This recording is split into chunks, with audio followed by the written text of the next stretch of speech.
Halo semuanya, selamat pagi. Kembali lagi dengan saya Bapak Dewa di pelajaran prakarya.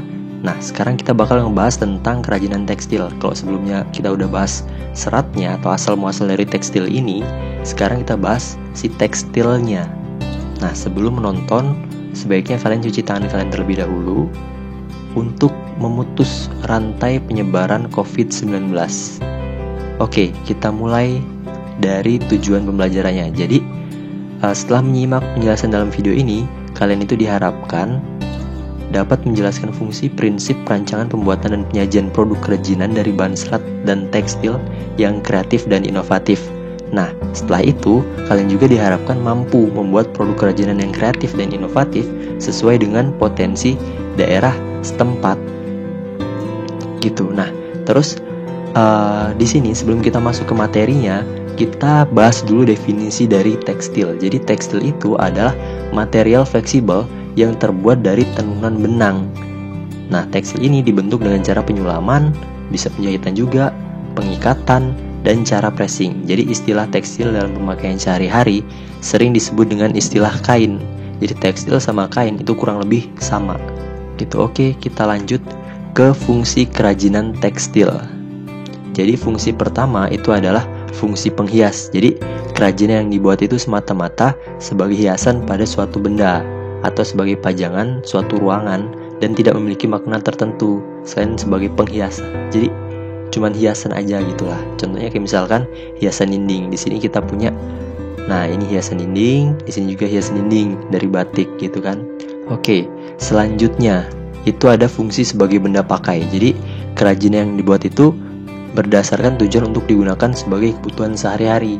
Contohnya kayak misalkan tas, ini tas, ada juga pakaian yang kita pakai sehari-hari. Kalian pasti pakai kan ya, pakaian. Nah, terus selanjutnya ada juga fungsinya sebagai kelengkapan ritual.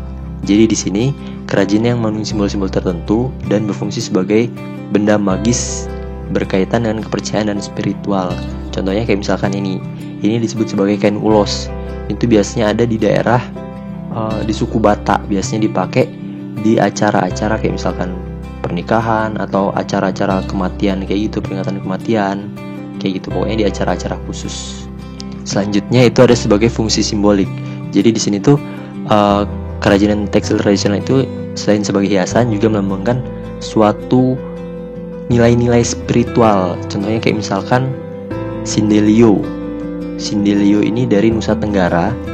Dia itu bentuknya kayak gini, motifnya. Jadi dia tuh untuk tolak bala. Jadi maksudnya tolak bala itu untuk mencegah musibah lah.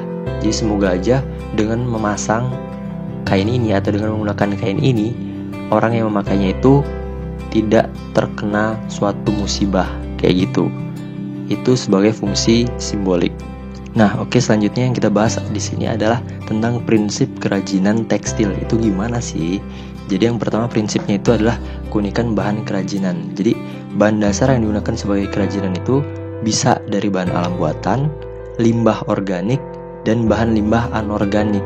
Contohnya misalkan kayak bahan alam buatan itu kayak serat yang diambil dari eceng gondok gitu-gitu. Terus kalau limbah organik itu kayak misalkan rambut-rambut, sisa dari pencukuran biri-biri itu bisa dipakai buat itu. Terus bahan limbah anorganik itu kayak misalkan sisa-sisa kain gitu bisa juga dipakai.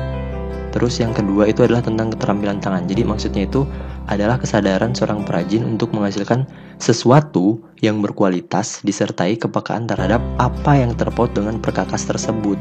Jadi seorang yang sudah pro atau seorang yang sudah mahir dalam membuat keterampilan itu pasti dia harus sadar tentang bahan-bahan dan alat yang mau digunakan dalam keterampilan yang akan dia buat nanti kayak gitu. Nah, terus yang ketiga itu adalah unsur estetik. Maksudnya di sini nilai estetik dalam kerajinan fungsi hias dan fungsi pakai itu bisa dilihat dari bentuknya, warnanya, ragam, dan juga komposisinya. Terus yang selanjutnya itu ada unsur hiasan atau ornamen. Jadi unsur hiasan adalah unsur dekorasi yang dibuat dengan berbagai cara, yaitu bisa dilukis, bisa diukir, atau juga bisa dicetak. Jadi macam-macam caranya. Nah, selanjutnya yang bakal kita bahas di sini adalah teknik pembuatan kerajinan tekstil. Nah, jadi teknik pembuatan kerajinan tekstil itu di sini ada 2 macam ya. Yang pertama itu adalah dengan struktural teknik. Jadi susunan dia itu pengrajin itu dia menyusun dari garis, bentuk, warna, tekstur dari kerajinan tekstil yang dibentuk. Jadi dari awal dia ngebuatnya, polanya dia buat sendiri. Kayak misalkan di sini baju, dia buat polanya sendiri, gambarnya sendiri. Nah, baru nanti dibentuk jadi baju. Nah, itu disebut sebagai struktural teknik. Ada juga yang dekoratif teknik. Jadi dia tuh memberikan sentuhan aja perlakuan. Kalau di sini katanya dekoratif atau garnitur itu adalah sentuhan atau perlakuan yang diberikan pada permukaan busana yang memberikan efek visual dan memperindah penampilan. Misalnya tas kain katun yang dijahit lalu diberi hiasan dengan sulam pita. Nah, di sini juga kalau digambar ini misalkan ada tas, terus digambar-gambar, dikasih sentuhan supaya lebih bagus, lebih menarik. Dan ini akan meningkatkan nilai jual. Kalau misalkan di sini tasnya harganya yang polos, nggak ada gambar-gambarnya ini, misalkan 30.000, tapi dengan menggunakan gambar ini kita bisa buat harganya jadi naik lebih tinggi lagi, misalkan 50.000 atau 100.000 kayak gitu. Nah, oke, sekian penjelasan tentang kerajinan tekstil. Semoga bermanfaat dan jangan lupa pakai masker jika akan keluar rumah dan sering-sering mencuci tangan kalian. Oke, sekian dan terima kasih. Sampai jumpa lagi di pertemuan selanjutnya.